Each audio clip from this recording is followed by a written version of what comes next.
Hi friends, இன்றைக்கி இந்த வீடியோவில் என்ன ரெசிபி பார்க்க போகிறீங்க அப்படின்னா, குக்கரில் தம் பிரியாணி எப்படி செய்யலான்னு பார்க்கலாம். வெஜிடபிள் பிரியாணி. அதுக்கு பாஸ்மதி ரைஸ் நான் வந்து 7 கப்பு எடுத்திருக்கேன். குட்டி கப்பில் 7 கப்பு எடுத்து 2 தடவை வாஷ் பண்ணிவிட்டு 20 நிமிஷம் ஊற வச்சுருக்கேன் friends. Basmati rice compulsory 20 minutes ஊற வச்சுக்கோங்க. அப்போ தான் உங்களுக்கு பிரியாணி சூப்பராக வரும். ஸோ இதை நீங்கள் அதிகமாக வாஷ் பண்ணக்கூடாது. எந்த கப்பில் மெஷர் பண்ணிங்களோ 1 கப்புக்கு 1.5 கப்பு தண்ணி அப்படிங்கிற மாதிரி மெஷர் பண்ணிவிட்டு நீங்கள் அதை ஒரு பாத்திரத்தில் தண்ணி எடுத்துக்கோங்க. நான் வந்து 10.5 கப்பு தண்ணி ரெடியாக எடுத்து வச்சுருக்கேன். கேரட், பீட்ரூட், பட்டாணி, பீன்ஸ் எல்லாமே நான் வந்து வாஷ் பண்ணிவிட்டு ரெடியாக எடுத்து வச்சுருக்கேன் ஃப்ரெண்ட்ஸ். ஒவ்வொரு கப்பு புதினா வந்து ஒரு கைப்பிடி அளவுக்கு நிறையாவே ஆஞ்சி எடுத்து வச்சுருக்கேன் வாஷ் பண்ணிவிட்டு. அதுமாதிரி தாளிக்கிறதுக்கு நீல வாக்கில் ஒரு பெரிய வெங்காயம், ஒரு தக்காளி, கொத்தமல்லியும் வாஷ் பண்ணிவிட்டு கட் பண்ணி எடுத்துக்கோங்க. இஞ்சி பூண்டு பேஸ்ட்டு என்கிட்ட இல்லை, அதனால் ஒரு பெரிய துண்டு இஞ்சி, ஒரு பெரிய பூண்டு பல் வந்து ஒரு 5-6 பல் பெரிய சைஸ். அடுத்து பிரியாணிக்கு மசாலா ஒன்று நம்ம அரைக்கணும். அதுக்கு பிரிஞ்சி இலை, 1 ஸ்பூன் ஜீரகம், 1 ஸ்பூன் சோம்பு, ஜாதி பத்திரி இலை, பட்டை 1, 2 ஏலக்காய், அன்னாசிப்பூ, மிளகு ஒரு 10-12, அடுத்து 3-4 கிராம்பு. இதில் வந்து உங்கள்கிட்ட மல்லி இருந்தது அப்படின்னா மல்லியும் வந்து ஒரு ஸ்பூன் எடுத்துக்கோங்க. இல்லை அப்படின்னா மல்லித்தூள் சேர்த்துக்கலாம். என்கிட்ட மல்லி இல்லை, அதனால் நான் மல்லித்தூள் தான் சேர்க்க போகிறேன். இப்போ அதை ஜஸ்ட்டு என்ன பண்ணணும் அப்படின்னா சூடு பண்ணணும். நம்ம வந்து வறுக்கக்கூடாது. ஜஸ்ட் இதை வந்து ஹீட் பண்ணால் போதும் ஃப்ரெண்ட்ஸ். டக்குன்னு உங்களுக்கு அரைச்சிடலாம். இது வந்து ரொம்ப ஆறணும்னு அவசியமே இல்லை. ஸோ ஹீட் ஆகிடுச்சு. இப்போ நம்ம பிளேட்டுக்கு மாற்றிட்டு நம்ம தாளிச்சிடலாம். தாளிக்கிறதுக்கு நீங்கள் வெண்ணெய், நெய், என்ன வேணுமோ எடுத்துக்கோங்க. பிரியாணிக்கு இந்த மசாலா அரைச்சி சேர்த்திங்க அப்படின்னா வீடு மட்டும் இல்லை ஃப்ரெண்ட்ஸ், நீங்கள் இருக்கிற ஏரியாவே மணக்கும். அந்த அளவுக்கு ரொம்ப ருசியாக இருக்கும். 4 ஸ்பூன் அளவுக்கு எண்ணெய் சேர்த்துருக்கேன். இப்போ டைரெக்டாக வெங்காயம் சேர்த்துக்கலாம். வேறு எந்த இதுவுமே நம்ம சேர்க்க வேண்டியதில்லை. எந்த மசாலா, கருவேப்பிலை, ஜீரகம் அதெல்லாம் எதுவுமே சேர்க்காதீங்க ஃப்ரெண்ட்ஸ். பிரியாணியை பொறுத்த வரைக்கும் நம்ம அரைக்கிறதுக்கு அந்த லேசாக ஹீட் பண்ண மசாலா மட்டும் போதும். வெங்காயம் வதங்கிட்டு இருக்கிறதுக்குள்ள நான் வந்து மசாலாவும் அரைச்சிட்டு வந்துட்டேன். தென் இஞ்சி பூண்டு பேஸ்ட்டும் அரைச்சாச்சு. இப்போ நம்ம இஞ்சி பூண்டு பேஸ்ட்டு அதில் சேர்த்துக்கலாம். வெங்காயத்தோடு வதக்கணும் அப்படின்னா நல்லா சூப்பராக வதங்கும். தென் வந்து வாசனையும் ரொம்ப சூப்பராக இருக்கும் ஃப்ரெண்ட்ஸ். வெங்காயம் வந்து ரொம்ப கோல்டன் கலர் ஆகணும்னு அவசியமே இல்லை. உங்களுக்கு நார்மலாக கண்ணாடி பக்குவம் வந்தால் போதும். அந்தளவுக்கு வதங்குங்க. இப்போ நமக்கு எல்லாம் வதக்கியாச்சு. இப்போ நெக்ஸ்ட்டு நமக்கு காரத்துக்கு தகுந்த மாதிரி மிளகாத்தூள் சேர்த்துக்கலாம்.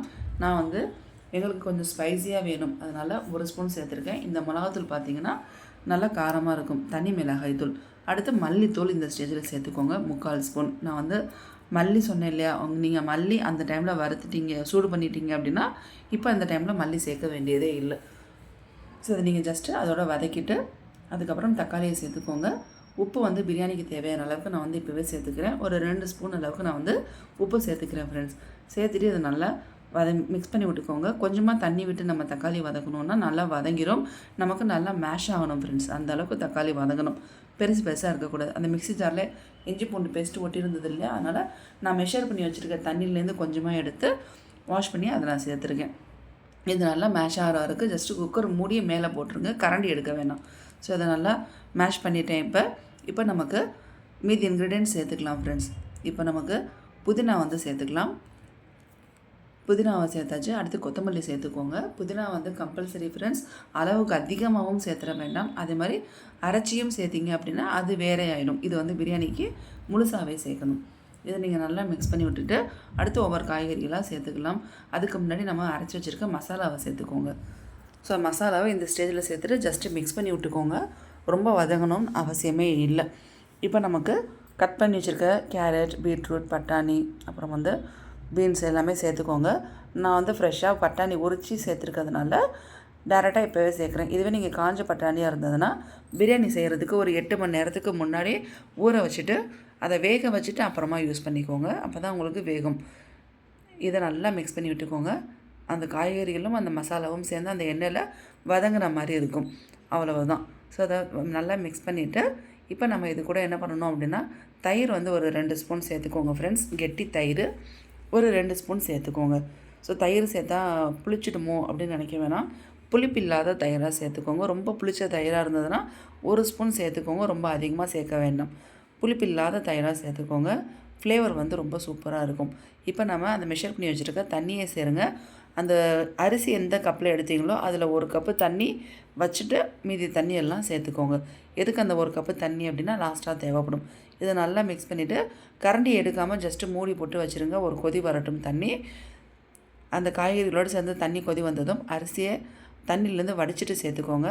அரிசியில் இருக்க தண்ணி எக்ஸ்ட்ரா சேர்க்க வேண்டாம். நம்ம இந்த 1 கப்பு எக்ஸ்ட்ரா எடுத்துருக்கோம் இல்லையா, அதுவே நமக்கு கரெக்டாக இருக்கும். இதை நல்லா மிக்ஸ் பண்ணி விட்டுக்கோங்க. மிக்ஸ் பண்ணி விட்டுட்டு இப்போ என்ன பண்ணுங்க அப்படின்னா, இதை நமக்கு ஒரு கொதி வந்ததுக்கப்புறம் எலுமிச்சம்பழம், பாதி எலுமிச்சம்பழம் இருந்தது அப்படின்னா பிழிஞ்சு விட்டுக்கோங்க. டேஸ்ட்டு செம்மையாக இருக்கும் ஃப்ரெண்ட்ஸ், மறந்துடாதீங்க. இது நல்லா மிக்ஸ் பண்ணி விட்டுட்டு அடுத்து நீங்கள் வந்து எடுத்து வச்சுருக்க தண்ணியை சேர்த்துக்கோங்க. இந்த கப்பில் தான் நான் வந்து அரிசி மெஷர் பண்ணேன். ஸோ 10.5 கப்பு தண்ணி ஃப்ரெண்ட்ஸ், அவ்வளவுதான். அதுக்கு மேலே தண்ணி வேண்டியதே இல்லை. ஸோ நான் ஃபஸ்ட்டு சேர்த்தது 9.5 கப்பு தண்ணி. அடுத்து கடைசியாக இப்போ 1 கப்பு சேர்த்தாச்சு. நல்லா மிக்ஸ் பண்ணி விட்டுட்டு இப்போ குக்கர் மூடியை ப்ராப்பராக மூடிடலாம். கேஸ்கட், விசில் எல்லாமே சேர்த்து மூடிடுங்க. லோ ஃப்ளேமில் வச்சுட்டு 2 விசில் எடுக்கணும் ஃப்ரெண்ட்ஸ், அவ்வளவுதான். அதுக்கு மேலே எடுக்காதீங்க. உங்கள் குக்கர் வந்து விசிலே வராது அப்படின்னு ஃபீல் பண்ணிங்க அப்படின்னா லோ ஃப்ளேமில் வச்சு ஒரு 10 நிமிஷம் வச்சுட்டு ஆஃப் பண்ணிவிடுங்க. That's all. ஸோ சைடில் ஆனியன் ரைத்தாவுக்கு ஒரு 2 வெங்காயம் நீல வாக்கில் கட் பண்ணி எடுத்துக்கிட்டேன். அதை ஒரு பாத்திரத்தில் மாற்றிட்டு நல்லா கையால் மிக்ஸ் பண்ணி விட்டிங்கன்னா உதிர்ந்துடும். அதில் ஒரு 2 ஸ்பூன் 3 ஸ்பூன் தயிர் சேர்த்துக்கோங்க. ரொம்ப அதிகமாக வேண்டாம். கொஞ்சமாக டேஸ்ட்டுக்கு தகுந்த மாதிரி உப்பு சேர்த்துக்கோங்க. அப்போ தான் ரைத்தா வந்து ரொம்ப டேஸ்ட்டு நல்லாயிருக்கும். உப்பு இல்லை அப்படின்னா அது டேஸ்ட்டே இருக்காது. இதை நல்லா மிக்ஸ் பண்ணி விட்டுக்கோங்க. வெளியில் வச்சிங்கன்னா புளிச்ச மாதிரி ஆகிடும். மிக்ஸ் பண்ணிவிட்டு ஃப்ரிட்ஜில் வச்சிட்டிங்கன்னா நல்லா சாப்பிட்றதுக்கு சில்லுன்னு இருக்கும். சம்மர் டைமில் நல்லா டேஸ்ட்டாகவும் இருக்கும். தென் வந்து புளிச்சும் இருக்காது. இப்போ 10 நிமிஷம் ஆகிடுச்சு. இதை நான் வந்து ஆஃப் பண்ணிவிட்டு காற்று போனதுக்கப்புறம் பாருங்கள் எப்படி இருக்குதுன்னு. ஸோ இது மாதிரி நல்லா காய்கறிலாம் வெந்து மேலே வந்திருக்கும். இப்போ இதை என்ன பண்ணணும் அப்படின்னா, நல்லா கீழேருந்து மேலே வரைக்கும் அந்த பிரியாணி அரிசி சாதமும் காய்கறிகளும் நல்லா மிக்ஸ் ஆகிற மாதிரி மிக்ஸ் பண்ணி விட்டுக்கோங்க. மிக்ஸ் பண்ணிவிட்டு மூடி போட்டுருங்க. மூடி போட்டுட்டு அதுக்கப்புறம் நீங்கள் எடுத்து பார்த்தீங்க அப்படின்னா செம்மையாக இருக்கும் ஃப்ரெண்ட்ஸ். இது தம் பிரியாணி எவ்வளோ சூப்பராக ரெடி ஆகிடுச்சு பாருங்கள். அவ்வளவுதான். அந்த 2 விசில் அதுக்கப்புறம் அந்த ஸ்டீம்லேயே உங்களுக்கு வந்து நல்லா குக் ஆகிடும். அதனால தான் இந்த பிரியாணிக்கு பேர் குக்கர் தம் பிரியாணி அப்படின்னு சொல்லி சொன்னேன். ஸோ அது நமக்கு சூடாக இருக்கிறதுனால அங்கங்கே ஒட்டிகிட்டு இருக்க மாதிரி இருக்கும். பட் நீங்கள் கொஞ்சம் நார்மல் கண்டிஷனில் எடுத்தீங்க அப்படின்னா நல்லா உதிரியாக வரும் ஃப்ரெண்ட்ஸ். பூ மாதிரி இருக்கும். ஆனியன் ரைத்தாவோட வச்சு சாப்பிட்டோம் அப்படின்னா டேஸ்ட்டு வேறு லெவல். என் குட்டி பையன் வந்துக்கிட்டே இருந்தால் தட்டில் தெரியுதா. அடுத்து நான் எப்படி சாப்பிடுவேன் அப்படிங்கிறத எடுத்து காட்டுறேன் உங்களுக்கு. பிரியாணி கொஞ்சம் எடுத்துப்பேன், ஆனியன் ரைத்தா கொஞ்சம் எடுத்துப்பேன். ஸோ இதை நம்ம இது மாதிரி எடுத்து வச்சு சாப்பிட்டோம் அப்படின்னா டேஸ்ட்டு செம்மையாக இருக்கும்.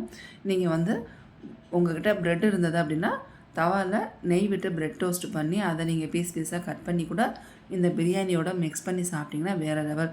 இது மாதிரி தான் நான் எடுத்து சாப்பிடுவேன் ஃப்ரெண்ட்ஸ். சாமிக்கு நெய்வேத்தியம் காமிச்சிட்டு தான் நான் சாப்பிடுவேன்.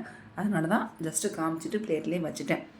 ஸோ இதை பாருங்கள், எல்லாம் எந்த அளவுக்கு சூப்பராக வந்திருக்கு அப்படின்னா. இந்த ரெசிபி பிடிச்சிருந்தது அப்படின்னா மறக்காமல் எல்லோரும் லைக் பண்ணுங்கள், ஷேர் பண்ணுங்கள், கமெண்ட் பண்ணுங்கள், சப்ஸ்கிரைப் பண்ணிவிட்டு பக்கத்தில் இருக்க பெல் பட்டனை ப்ரெஸ் பண்ணுங்கள். அப்போ தான் நான் பாடுற வீடியோஸ் நீங்கள் உடனே பார்க்கலாம். பிரியாணிக்கு ஆனியன் ரைத்தா வித் தயிரை வச்சு நீங்கள் சாப்பிட்டிங்கன்னா டேஸ்ட்டு வேறு லெவல். பிடிச்சிருந்தா எல்லோரும் ட்ரை பண்ணுங்கள். தேங்க்ஸ் ஃபார் வாட்சிங்.